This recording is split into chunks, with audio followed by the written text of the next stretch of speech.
What's going on, guys? Welcome back to a brand new video in Geometry Dash. Well, I've been creating for about 2 years now, so I have picked up some knowledge on how to make a level as good as possible, and that's what we're talking about today. So let's begin. How to make an actual good level in Geometry Dash. Just keep in mind that I'm nowhere near the best creator in GD. I've never gotten a feature level in my life, but hopefully some of these tips and tricks will still be helpful to you. So let's just get started. So essentially, today I will tell you the main principles to good levels in Geometry Dash. So let's start with the first one. Principle 1. Planning. Before you start your level, you need to plan what sort of level it's going to be. Just think about it until you're happy with the idea. What will be the main appeal of the level? You could choose effects, meaning you focus on visual effects and backgrounds as your top priority. What about gameplay, where you focus less on visuals and more on how fun it is to play?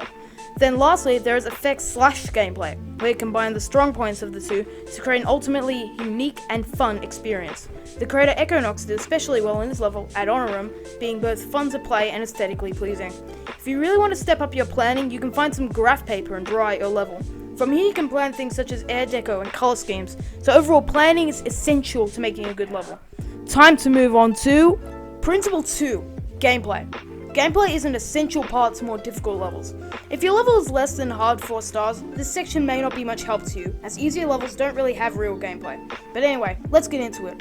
What we'll talk about here is how to make good, fun gameplay. There are a few things to keep in mind, but let's talk about level bugs first. Bugs are moments in levels which can break the gameplay or effects, and in my opinion, fixing all your level's bugs is one of the hardest parts of creating a level.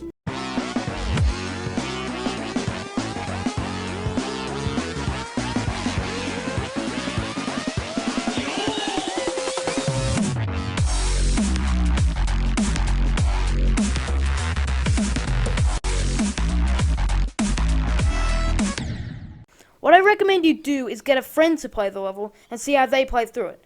You need to remember that nobody knows your level better than you do. You might know that at 72% in the auto section, you can't touch the screen at all, otherwise you'll hit an invisible block and die. But chances are the average player won't know that, which can lead to unfair deaths, making the player less and less motivated to finish the level. Now we'll talk about ways to make fun gameplay. It's honestly simple. Sync the level with the music. Sure, it's easy to make a background pulse with the music, but it overall improves the entire level if you sync the gameplay as well.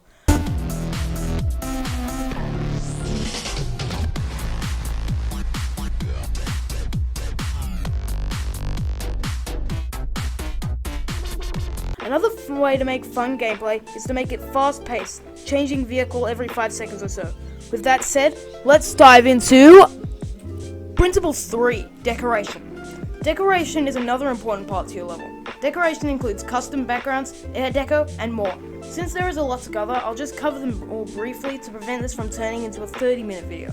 Let's start with custom backgrounds. Firstly, you build the background. Make sure the objects you use aren't solids, otherwise they'll mess with the gameplay. Now add it all into a group and add a move trigger. In the move trigger, set the move time to 30 and move X to 1000. This will make the custom background move slowly in the background, creating a sense of depth. You can also make it slightly transparent if you feel like it, or even add different layers behind it, moving at different speeds. Try to avoid generic effects like the spin wheel, and if you do use these effects, use them in innovative and new ways. Now for air deco. Choose some objects and scatter them around the level. Again, make sure the levels aren't solid. Add some saw blades as well, making sure they don't touch the player's path.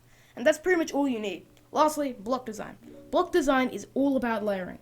First, we add a base block at the bottom. Then, we add the decoration on the top.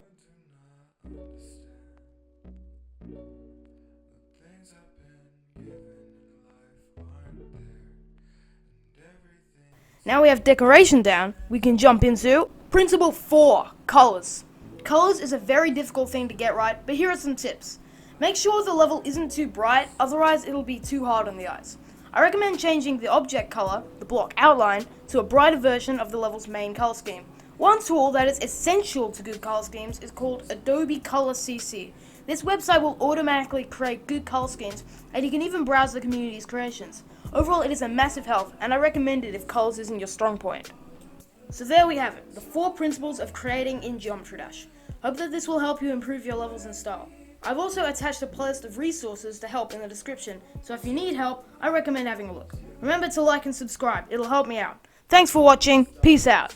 So my viewers essentially voted on this video in my Discord server. Yeah, on the voting panel, they voted on it, yeah. So I'm going to do the 3 things that they voted for in order of the amount of votes they got. So this was the most voted. Then I'm going to do top 5 worst epic rated levels. And then lastly, 15 ways to become a successful GD YouTuber. So get ready for all that. See you later, guys. Thanks for watching. What the hell? God, jeez. Did I just...